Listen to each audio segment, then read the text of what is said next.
Absolutely. Dennis is inspecting the sealing surface now for make sure there's no dirt, lint, dust, debris on the seals, because we do a leak check, and if there's any debris whatsoever, it could cause a leak path, and we would fail our leak check. And what we do is we pressurize between those two seals and to make sure that we have a good sealing surface. So it'll be wiped down with an alcohol and water-based rag, and Dennis will look at it again if he sees anything.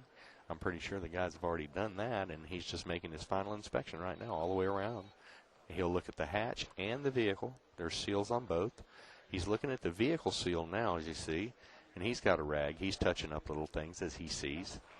And those seals, there's two rubber, kind of like a round O-ring or a seal. It's an O-ring seal. They're rather large. And they go up against the sealing, the flat metal surface, which holds the pressure in between the hatch and the crew module.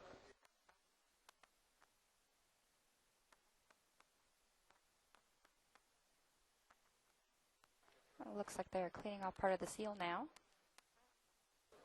That's one of the things that it's pretty critical at this point, because we don't want to fail the leak check. If we were to have debris in there, it would cause a leak path, and then we wouldn't pass our leak check. So we'd have to go crack the seal open, the hatch open again, re-clean it. So that's why it's looked at 2 and 3 times. Our guys look at it, NASA looks at it, and what they're doing now, they've got an okay, and Mike Wallace is picking up the back of the hatch, unlocking the dog, and now Renee's got the weight of the hatch. He's closing the hatch on the hinge. Mike's picking it up.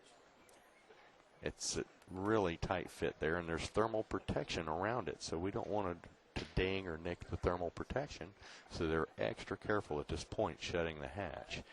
And you'll see there's little brown papers, it looks like, around the hatch. That's an Armalon, and what that does is that protects the tile as we close the hatch. And once we get the hatch closed and latched, we'll pull the Armalon out. It's real slick material, but it protects the tile in case we were to nick it.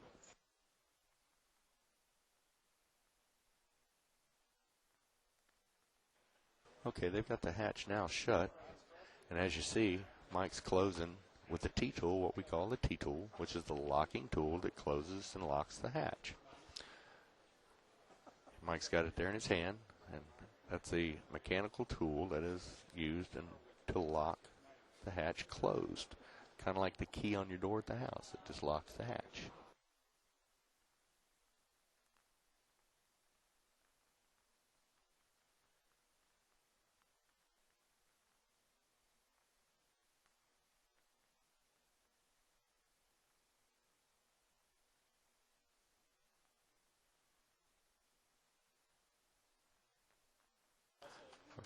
Okay, Mike's going through right now and going to do a resistance check to make sure that our latches have picked up, and he's doing an inspection right now. Dennis has got a mirror, and they're going through the pressurization hole where we'll pressurize here in a few minutes the crew module.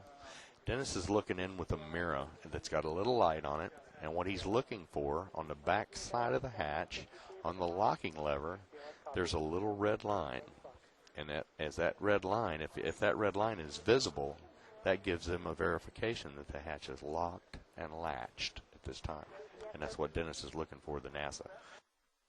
Apparently he got it. Mike's putting the mirror back in the tool bag. Now Renee has the meter, and they're going to hook up and do a resistance check, which will verify that the latches have over-centered. Basically closed. It's what they're doing. They're making contact, so they'll get a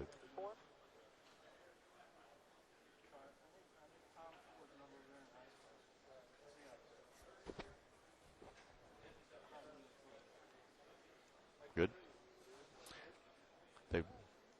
They've got a meter, an ohms meter, and they're hooking up right now, and they're verifying that our limit switches have made contact. That'll be the final mechanical check that we'll do. The next thing we'll do will be a pressurization of the crew module to take it to flight pressure.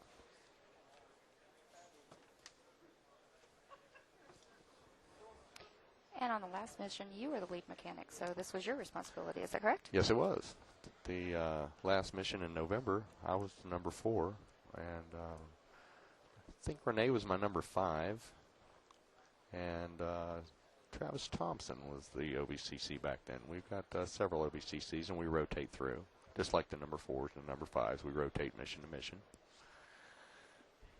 And our number 2 astronaut support person. Yes. He was the pilot on Endeavour for that flight. Yes, he was. This is his. It's been a long time since Ken had been here for doing an ASP job. But he wanted to do it, so he's back in the ASP role. He got a lot of responsibility.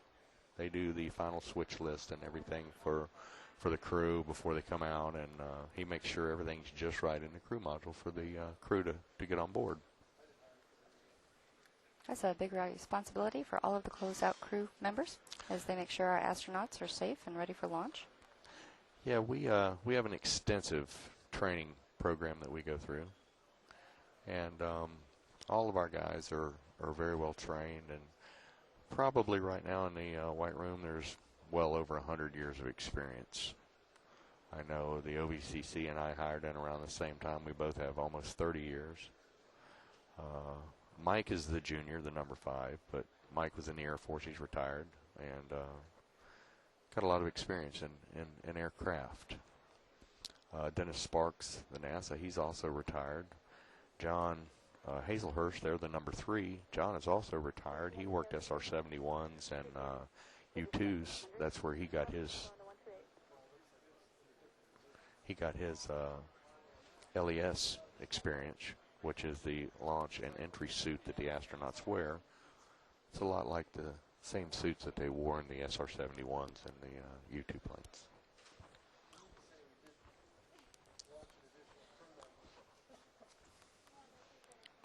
But there.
It's T-minus 50 minutes, 55 seconds and counting.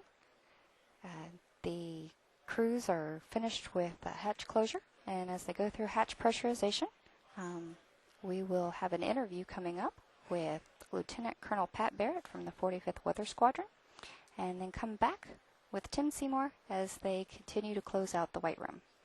Tim, thank you for now, and we'll see you back here in just a few minutes. Thank you so much. Thank you.